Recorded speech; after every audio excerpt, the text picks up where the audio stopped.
de Administración Legislativa, por iniciativa del presidente o presidenta o pedido de la mayoría absoluta de sus miembros, Se le podrá recuerda al señor declararse Pablo en Proaño comisión general Pazmiño que para dispone recibir de del manera tiempo de presencial su o a través de medios telemáticos, dispondrá a organizaciones, académicos, personas naturales, ecuatorianos residentes en el exterior, pueblos y nacionalidades que quieran presentar o exponer temas de interés o de competencia de la Asamblea Nacional. Cuando la o el presidente de la Asamblea Nacional juzgue conveniente, declarará terminada la comisión general y se reinstalará la sesión del Pleno. En la comisión general se tratan o se exponen solo los temas Mire específicos usted, relacionados presidente con de el la asunto Asamblea que lo motivó. Nacional, Escuchamos a señoras y Pablo señores Proaño, coordinador de la asambleístas. organización Dignidad El y proyecto de Derecho. ley que se analiza en el presente debate va en contra de lo establecido en la Constitución, vulnera el principio de soberanía estatal y generará obligaciones imposibles de cumplir para el Estado ecuatoriano. Además, pierde de vista la reparación integral para víctimas de violaciones de derechos humanos, que es su principal objetivo. Desde la sociedad civil nos preocupa que el sistema de seguimiento, cooperación e implementación de obligaciones internacionales que esta ley va a crear no esté enfocado en reparar a las víctimas y en cumplir las sentencias de organismos jurisdiccionales internacionales. Esta preocupación nace del hecho de que el proyecto de ley no reconoce la diferencia propia del derecho internacional entre obligaciones contraídas por el Estado e instrumentos internacionales con recomendaciones o sugerencias que no obligan, denominado soft law en la doctrina del derecho internacional. El proyecto de ley desconoce que la Corte Constitucional, en su sentencia 2819-AN/21, dijo claramente que no todo instrumento internacional contiene obligaciones para el Estado ecuatoriano. En la sentencia, la Corte indica que para determinar si existe o no una obligación, se debe analizar la naturaleza del órgano que emitió la decisión, su competencia y las palabras textuales del documento. Es decir, hay que ver quién lo está pidiendo y qué es lo que está pidiendo exactamente. En ese sentido, es sabido que por mandato constitucional, solo la Corte Constitucional tiene la facultad para interpretar tratados internacionales y subsidiariamente puede determinar obligaciones internacionales por medio de acciones por incumplimiento.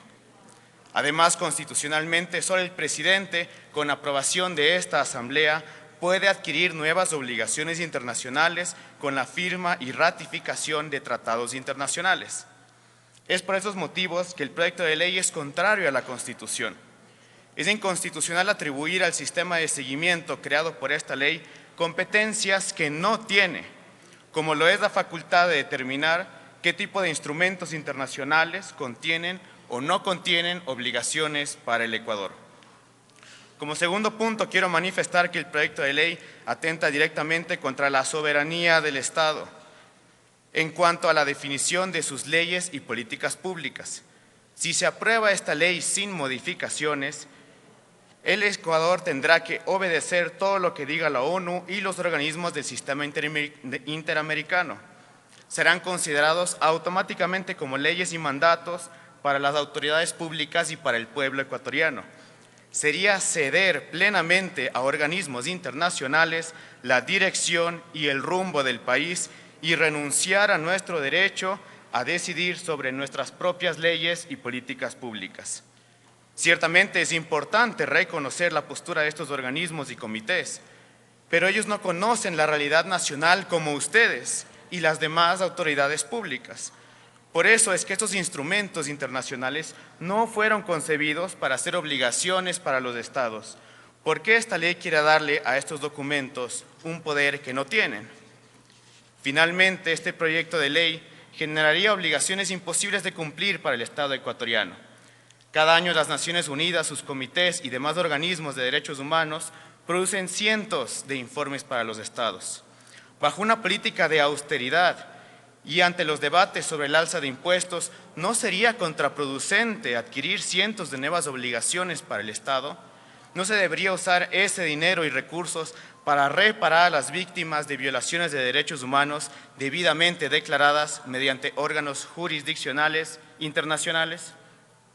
Para ejemplificar mis afirmaciones, quiero citar el informe a la Comisión Interamericana de los Derechos Humanos titulado Personas privadas de la libertad en Ecuador, emitido el año pasado. Se le informa que le queda 1 minuto, por favor. Muchas gracias. En este informe, la Comisión sugiere al Estado ecuatoriano que sean los mismos privados de la libertad los que diseñen, implementen y evalúen las políticas públicas carcelarias. Es decir, la Comisión dijo que aquellas personas que hasta hace poco atemorizaron a la población y secuestraron decenas de guías penitenciarios sean quienes regulen las cárceles, nada más alejado de nuestra realidad nacional.